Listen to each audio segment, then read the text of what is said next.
Hi, welcome to our channel where we share the most intriguing stories. When retired Army engineer Andrew McLean bought his dream home on the edge of the desert, he expected peace, not war. But a clipboard-wielding HOA tyrant had other plans. What started as a quiet move-in spiraled into legal battles, sabotage, and a showdown for freedom. I'd spent 20 years working with concrete, steel, and blueprints under the burning sun of foreign deserts, patching up bases, and making the impossible happen on deadlines that didn't care if you slept or bled. When I finally turned in my clearance badge and shook the hand of my last commanding officer, I told myself one thing. I was going to build something for me, not for the Army, not for contractors, for me. A life, a home. That's how I ended up on the edge of Tucson, Arizona, signing the final paperwork for a parcel of land carved out of the rocky outskirts, outside the city limits, and most importantly, outside any HOA jurisdiction. It was a dusty slice of peace. One house, one driveway, one deed, and no one to tell me how beige my walls had to be or what size American flag I could fly. The title company had been crystal clear. This property had never been annexed into the Green Palms Preserve HOA that sat just a few streets over. I double-checked that with a real estate attorney. Hell, I triple-checked. You don't spend 20 years following regulations to be blindsided by legal fine print. The house wasn't new, but it was solid. A little stucco two-story with a detached garage and enough land to build out a full workshop in the back. My name's Andrew McLean, and as far as I was concerned, I'd just bought freedom in 4 walls. The first day I arrived with my truck and a trailer full of tools, I didn't expect a welcome committee. But I didn't expect the scowling blonde woman in tennis whites either. She walked up the dirt road like she owned it, holding a clipboard like it was some kind of badge. Her posture screamed control, from the clipped step to the permanently pursed lips. She didn't introduce herself with a handshake or smile. Instead, she looked at my toolbox in the driveway and asked, "Are you the contractor, or is this a short-term rental?" I straightened up, wiping sweat off my palms with a rag. "I'm the owner. Just moved in." Her expression soured like I'd farted in church. "You're not in our registry." I squinted at her. "Registry of what?" She clicked her pen like it annoyed her to explain. "The Green Palms Preserve HOA. All homeowners are required to register with the board and receive occupancy approval before moving in." I let out a low chuckle. "Lady, I'm not in your HOA." That did it. Her eyes narrowed like she was sighting down a rifle. "This entire area is under Green Palms jurisdiction." "Nope," I said, pulling my folder from the front seat of the truck. "This lot sits on its own parcel, separate zoning. Here's the deed. Zoning map, county letter. You want a notarized letter from my closing attorney, too." She stared at the paperwork without taking it. "I'll need to verify this with the board." "You do that," I said, already turning back toward the house. "And while you're at it, don't come past that driveway line. That's my property." She didn't like that. I could tell by the way she spun on her heel without another word, muttering something about entitled outsiders. I stood there for a minute after she left, staring at the trail of perfectly white footprints her tennis shoes left on my driveway. Dust. I'd been here 2.5 days, and I'd already met the local tyrant. Didn't matter. I had a job to do. I spent the next day finishing up the electrical in the garage and unloading shelving units. My delivery of solar panels was set for Friday, and I had a crew scheduled for foundation prep out back. I'd done the math. Every improvement was permitted, filed, and cleared. I was ready, until Sunday afternoon rolled around. I was setting up shelving in the garage when I heard a car pull up, not on the street, but into my driveway, uninvited. A champagne-colored Lexus SUV eased in like it was returning home. I stepped out just in time to see the same woman from before step out with a new folder and a fresh clipboard. "You again," I muttered. She smiled like she'd just caught a shoplifter. "Mr. McLean, I'm here to inform you that the HOA board has not approved your occupancy. You're in violation of several guidelines, including unregistered construction activity and improper parking orientation. You are required to cease all work and vacate the premises until further notice." I blinked. "You're serious?" "Deadly." "Well, I'm not in your HOA, so unless you're here to apologize, you're trespassing." That hit a nerve. She stiffened, squared her shoulders, and hissed, "You'll regret this." Then she drove off, not reversed politely, but peeled out like a teenager in a stolen Camaro. Gravel flew, and a piece of cardboard from my moving boxes flipped over in the wind. I stood there, arms crossed, thinking one thing. She didn't take the hint. Friday morning, I was ankle-deep in unpacked boxes and half-assembled furniture when the first moving truck pulled up. It was the big one, the one carrying the heavy stuff from the storage unit I'd kept back in Colorado. Behind it came a flatbed trailer with the solar panel delivery and a third truck loaded with concrete mix and metal beams for the shop foundation. Organized chaos, just how I liked it. By 9 a.m., my driveway was full of guys in reflective vests hauling furniture, rolling dollies, and coordinating on walkie-talkies. Extension cords snaked through open doorways. A portable toilet had been dropped off at the edge of the lot. I was wearing work gloves and sweat-soaked denim, directing crews with a cup of lukewarm coffee and the kind of focused calm that only comes from surviving mortar rounds. Then I heard her voice, again. Oh no, absolutely not. This is not permitted. I turned just in time to see her, Karen, standing in the middle of my driveway like a traffic cone with a god complex. This time she had backup. A man in a Green Palms logo polo shirt and mirrored sunglasses, holding a clipboard and doing his best impression of someone with authority. The two of them were already shouting at the lead mover who looked more confused than concerned. I jogged over. "Ma'am, you're not authorized to be here," I said, trying to keep it civil in front of the crew.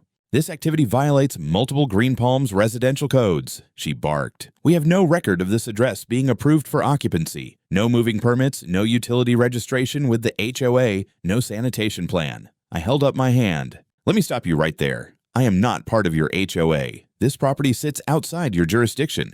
We've been through this."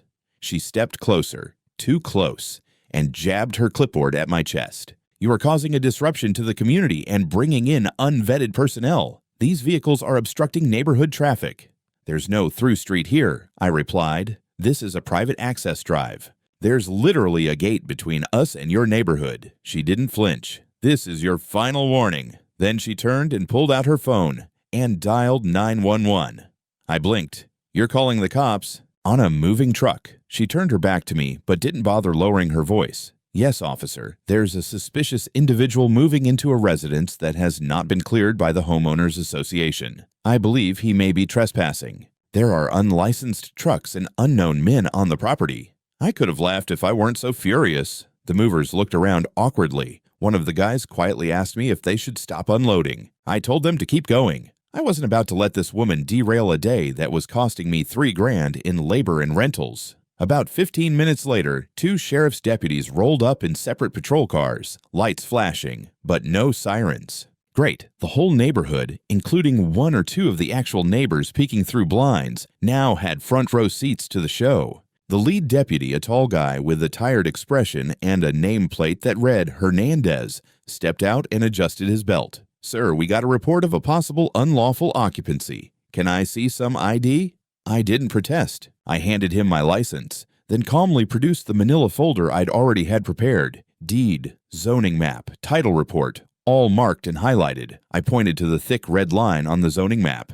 "This lot here, not part of Green Palms Preserve, confirmed by Pima County Office of Real Property. You want to call them? I got the clerk's number." The second deputy was talking to Karen, who was already gesturing wildly like she was reporting a drug cartel. I couldn't hear every word, but I caught non-compliant, violation, and potential squatter. Deputy Hernandez took a long look at the paperwork, then glanced at the moving trucks.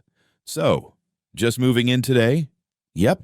Former military, moved from out of state. Everything's legit." He gave a slow nod. "Looks like it." Then he walked over to his partner. I saw the other officer frown, then sigh. Karen was getting visibly more agitated. Her arms were flailing. She pointed at me, then at the sky, then at her clipboard like she was invoking some higher suburban authority. Finally, Deputy Hernandez stepped between us. "Ma'am," he said, tone firm, "we've confirmed this property is outside your HOA's jurisdiction. There's no crime here. If you continue to make unfounded emergency calls, that could be considered abuse of emergency services." Karen blinked at him like she'd never been challenged before. "He's creating chaos." "No, ma'am," Hernandez said evenly. "He's moving in. You're taking his side?" "I'm taking the law's side." Karen's face turned a deep shade of pink. "You'll be hearing from our board. This isn't over." I exhaled slowly. "Can I get back to unloading my sofa now?" The deputy cracked the faintest of smiles. "Please do, and let us know if anyone else trespasses." As they pulled away, Karen stood at the edge of my driveway, staring like she wanted to bore a hole in my skull. Then she turned and stomped off, getting into her Lexus and driving off. Way too fast, considering the gravel. I turned back to the crew. "All right, boys, break's over." The rest of the day passed without incident, but the air felt heavy. I could tell this wasn't done. Not by a long shot. The next morning, I woke up to the sound of gravel crunching under tires again. But this time, it wasn't a moving truck. It was the postal carrier. She handed me a stack of mail and one small cream-colored envelope with a waxy-looking seal that screamed overcompensation. The return address, Green Palms Preserve HOA Compliance Division. I hadn't even made coffee yet. Curious, and a little too alert for someone who just dealt with a police visit thanks to an overzealous neighbor, I opened it right there on the porch. Inside was a folded letter titled Notice of Violation, Unauthorized Occupancy and Non-Compliance with HOA Standards. They had bullet points. Failure to obtain pre-approval from HOA board prior to moving into residence. Construction materials stored openly on premises. Unauthorized contractor activity observed on multiple occasions. Non-standard vehicle presence and orientation in driveway, violation of community aesthetic norms, Section 5.3. I stared at it in disbelief. The kicker was at the bottom.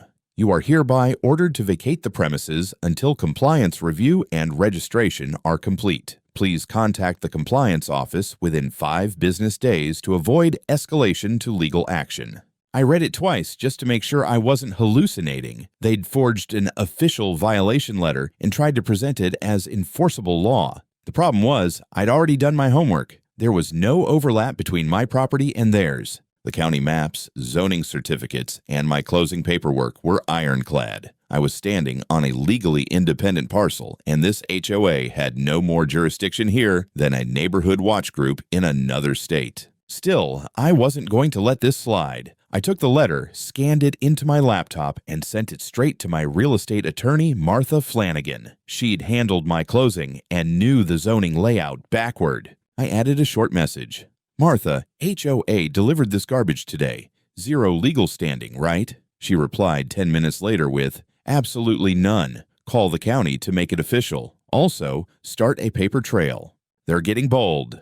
Bold was one word for it. Ballsy was another. I drove to the Pima County Real Property Office that afternoon. The clerk behind the counter was a tired-looking guy named Reggie with a keyboard older than my truck. I handed him the HOA notice and my parcel info. He read the letter, snorted, and muttered, "They're doing this again?" Again.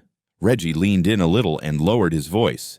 "We've had 3 similar complaints this year. Same HOA. They send these fake violations to properties just outside their boundary, try to intimidate the owners into joining voluntarily, then lock them in with dues and rules." I felt a slow burn creep up my spine. "Are they allowed to do that?" He shook his head. "Absolutely not. You want to file an affidavit with the county. It'll go on record that your parcel is disputed by the HOA and that you reject their claims. That'll protect you in case they try anything further."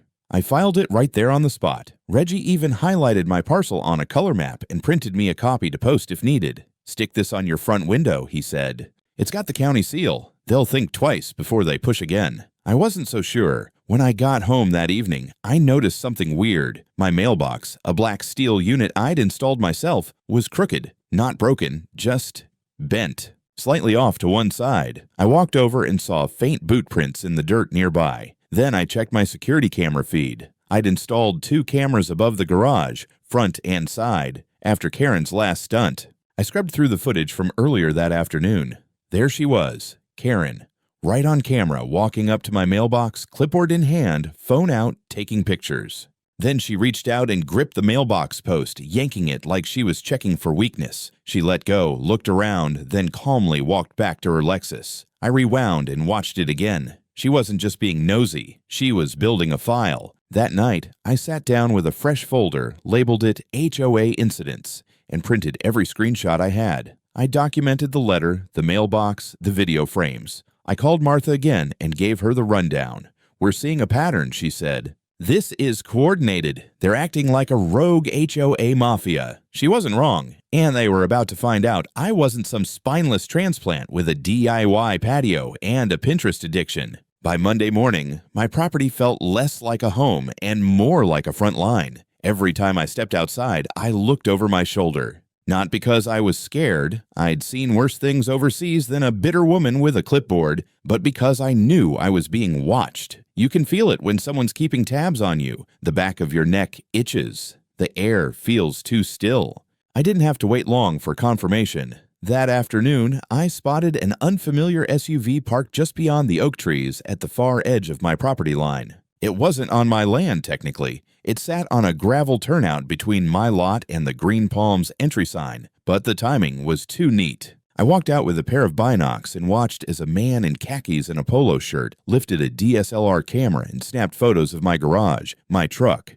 even the solar panel frames stacked in the yard. I walked toward him. He drove off before I even got halfway there. I got his plates, ran them through a buddy of mine who still works code enforcement. Belonged to a company called Sunland Community Management, the same third-party firm that manages compliance for Green Palms. So now it wasn't just Karen, it was the entire HOA board actively surveilling my home. The next day, I got another envelope. This one wasn't in the mail. It was taped to my door. It looked like another fake violation notice, but this time it had a different tone. The logo was bigger, the wording more aggressive, and it was signed not by Karen, but by someone calling themselves the HOA General Counsel, which, as it turned out, was an LLC registered out of a P.O. box in Scottsdale. The letter declared that my persistent refusal to comply with established community integration protocols was creating disturbances and potential civil liability for all surrounding residents. It went on to say that I would be reported to county, code enforcement for illegal occupancy, operating an unlicensed construction site, environmental contamination from concrete and solar debris, potential zoning violations stemming from accessory structure planning. I read it twice, then laughed out loud. It was like they'd copy-pasted legal phrases from an internet forum. None of it held water, but I knew the game now. Paper intimidation. Push hard enough. Get someone to blink. Make it easier for them to just cave and sign into the HOA voluntarily to resolve the issues. I wasn't playing that game. Instead, I called Martha again. "This is full-on legal harassment," she said. "We need to respond publicly." So we drafted a cease and desist letter and sent it by certified mail to both the HOA and Sunland. Then I took the next step. I called Elise Garner, a journalist I'd met years ago while working on a municipal grid upgrade in New Mexico. She worked now for the Arizona Current, a regional investigative publication with a hard-on for abusive HOAs. I told her everything. She was silent for a few seconds when I finished. "They're trying to forcibly expand their HOA," she said slowly. "That's textbook predatory annexation." "Is that even legal?" I asked. "No, but they usually get away with it because no one pushes back. You've got documentation. Everything. Then we're going to bury them." Elise wasn't subtle. Within 48 hours, she showed up with a photographer, interviewed me in front of the bent mailbox and HOA letter in hand, then walked the perimeter of my property taking notes. I showed her the zoning map, the cease and desist, and the video of Karen yanking my mailbox. She nodded like a detective building a murder case. "I'm going to run this past our legal team," she said, "but I'm thinking front page weekend feature. Let's shine a light on the roaches." By the end of the week, it started to ripple. I got an email from a man named Trevor Manning, lived 2 blocks away, just outside the Green Palms HOA boundary. He'd seen the commotion and recognized Karen's tactics. Then another message came, and another. 3 families, each one describing how they'd received soft threats from the HOA to voluntarily comply with neighborhood standards or risk enforcement actions. They were building a pattern. And I wasn't the only one. That night, I added a new page to my incident folder, HOA expansion pattern. Multiple victims identified. I printed emails, attached voice messages, organized dates. I wasn't just documenting a nuisance anymore. I was preparing a case. By the time Elise's article dropped Saturday morning, my phone was buzzing before I'd even finished my first cup of coffee. The headline took up half the screen. HOA out of control. Green Palms accused of territorial expansion over non-member properties. Right underneath it was a photo of me standing in front of my crooked mailbox, holding one of Karen's fake violation letters like a murder weapon. Elise hadn't pulled punches. She'd included quotes from my lawyer, excerpts from the cease and desist, Even a still from the camera footage of Karen yanking on my mailbox like a raccoon going through trash. By noon, the article had over 12,000 shares. Comments ranged from outrage to downright feral. Turns out people don't love the idea of an HOA trying to annex land like some petty warlord. Around 2 p.m., I saw Karen's Lexus circling the block. She didn't stop, didn't pull in, just crept by slow, probably trying to gauge how much trouble she was in. I gave her a two-fingered salute from my driveway. She didn't wave back. Later that evening, I heard a knock at the door. Not the police this time. It was Trevor Manning, the guy who'd emailed me earlier in the week. He brought his wife Sheila and a folder full of documents. "We want to help," he said simply. We sat down at my kitchen table and went through everything. Trevor had records of 2 separate letters sent by the HOA demanding that he voluntarily contribute to community maintenance despite not living within their jurisdiction. One letter threatened legal escalation for obstruction of neighborhood unity. Sheila, a soft-spoken woman in glasses, showed me a photo of their mailbox spray-painted with the words "Dues Dodger" in white stencil. "Karen did this?" I asked. "She didn't even bother hiding," Sheila whispered. "Our neighbor's Ring camera caught her walking away with a paint can." By the end of the evening, I had a folder full of HOA abuse stories from people who, like me, technically didn't owe them a damn thing, but got steamrolled by intimidation, threats, or outright vandalism. I called Martha again. She was already one step ahead. "This is racketeering, Andrew," she said. "Systematic attempts to expand influence through coercion, falsified documents, and harassment. It's not just civil anymore. So what's next?" We file a civil suit and petition the county for an injunction.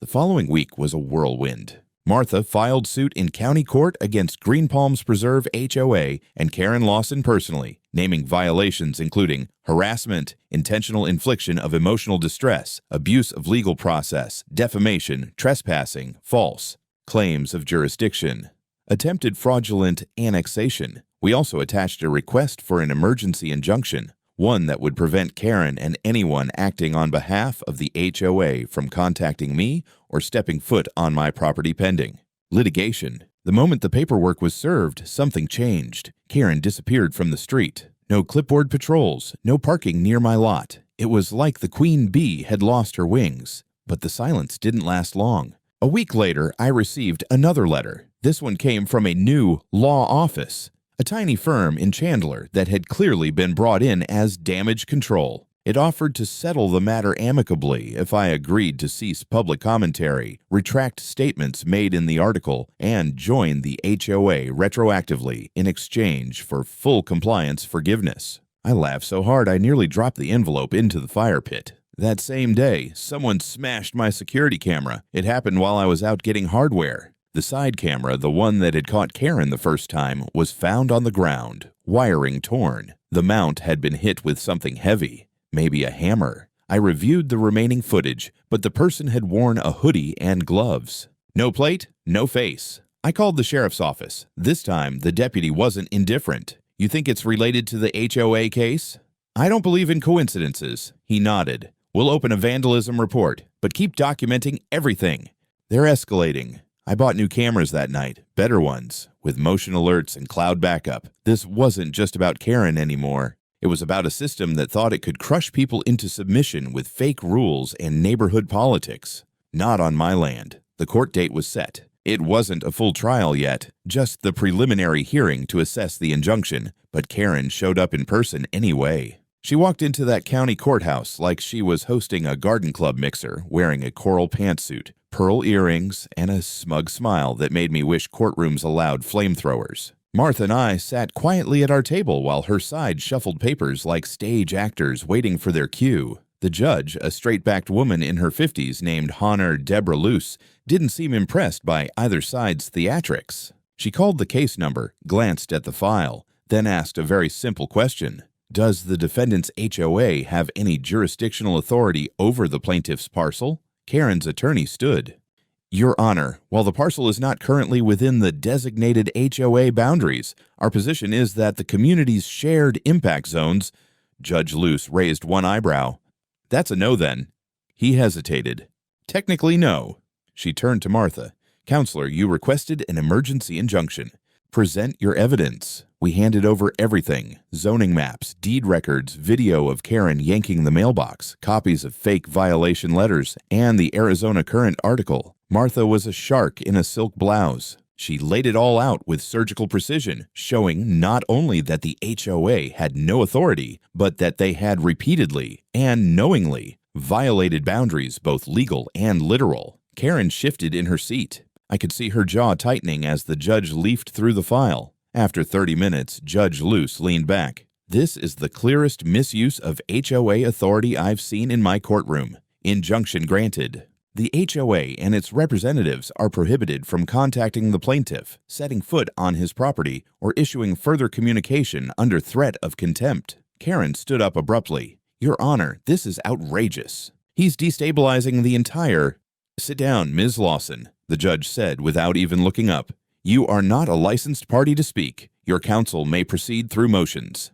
Karen sat. I smiled. By the time we walked out of that courtroom, the clouds had shifted, but it wasn't over. It never is. That afternoon, Elise called me.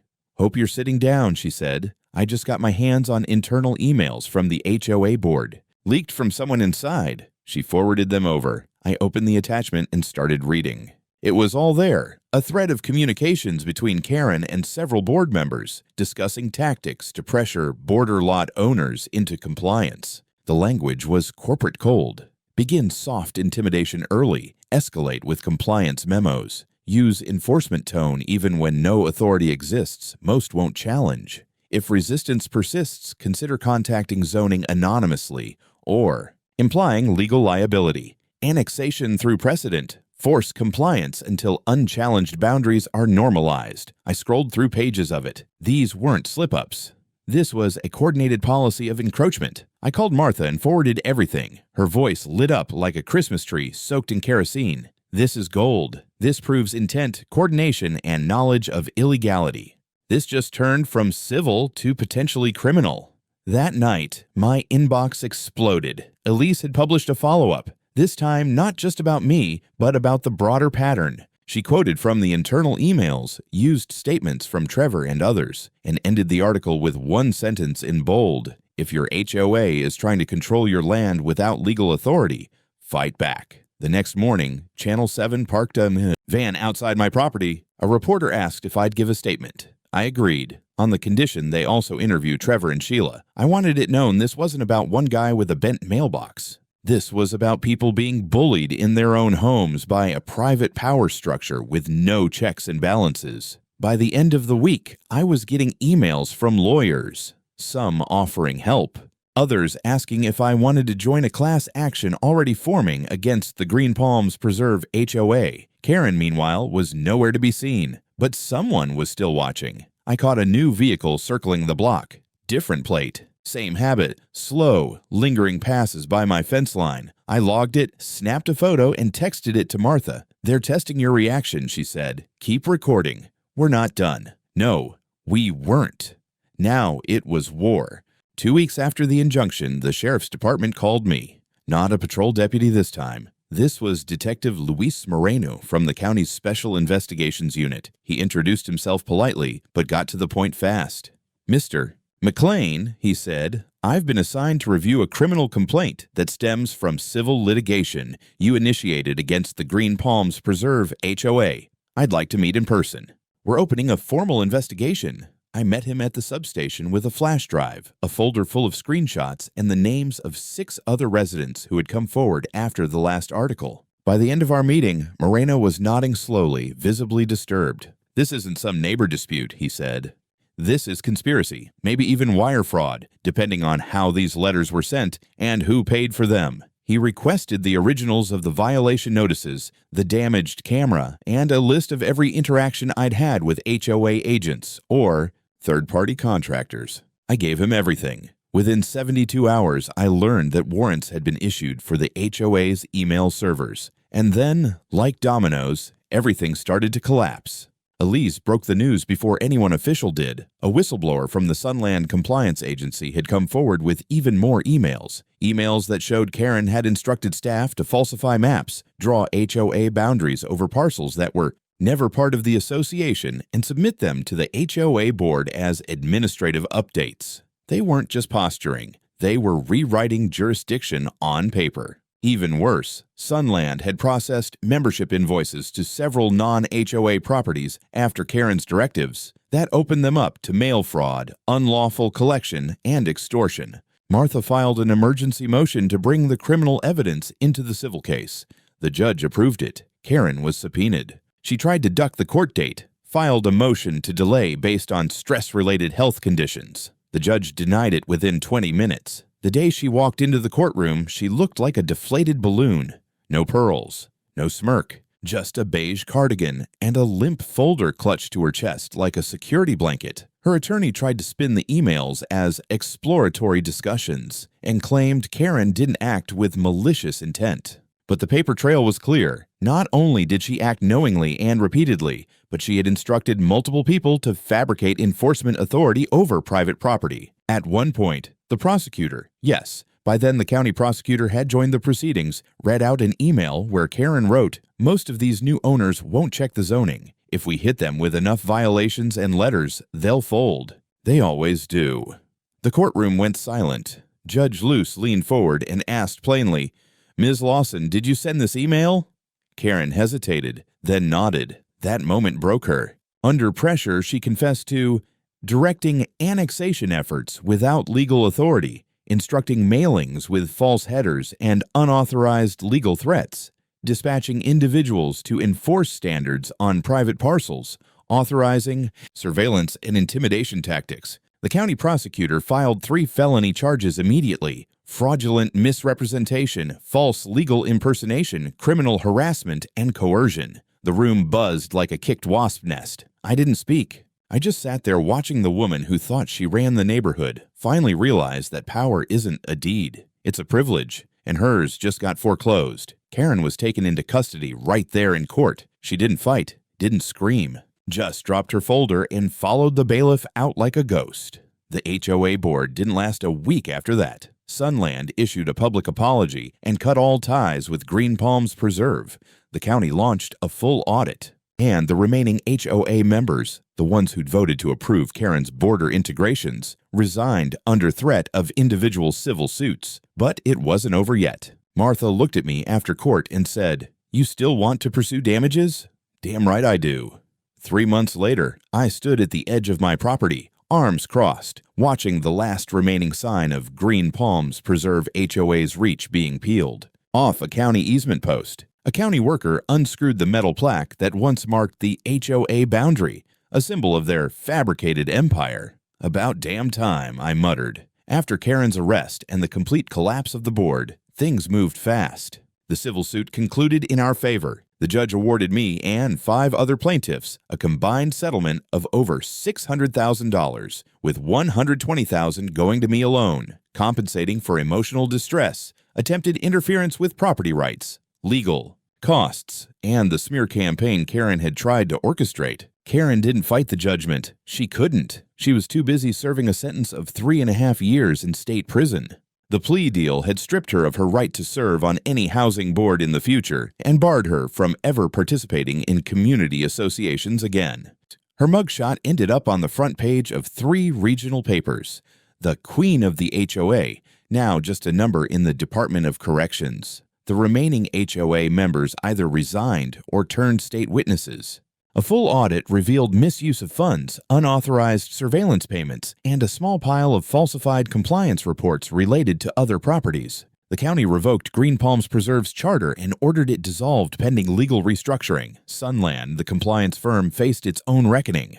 They reached a separate settlement with the plaintiffs and were fined by the Arizona Attorney General's office for engaging in systemic misapplication of enforcement tools for unauthorized gain. Their CEO gave a painfully rehearsed apology on local TV. No one bought it. As for me, I finally finished my garage workshop. The walls were insulated, the solar array was online, and I'd built my first custom steel frame workbench from scratch. Every time I bolted something down or adjusted the level, I felt more grounded than I had in months. This place wasn't just mine legally, it was mine in spirit. I still kept the file though, the HOA folder, just in case. Not out of paranoia, but as a reminder, when you push back, document everything. When they lie, shine light. When they escalate, escalate smarter. Trevor and Sheila invited me over for barbecue one evening. Their street was peaceful now. No more notes on doors, no more anonymous complaints. Their mailbox was freshly repainted, their garden untouched. "You started something," Trevor said as we ate ribs under string lights. "This community's better off because you didn't back down." I shrugged. "I didn't plan to start a war." "No one ever does," Sheila added. "But you won it." A few months later, I was invited to join a new initiative, a county-led homeowner rights committee dedicated to addressing HOA abuse across the state. I said yes. Sometimes, when I walk to the end of my drive, I still see strangers slow down and look at the property. Some are neighbors. Some are just curious locals who remember the headlines. But the message is clear. A simple wooden sign hangs from my fence post. Private land. No HOA. No trespassing. No tyrants.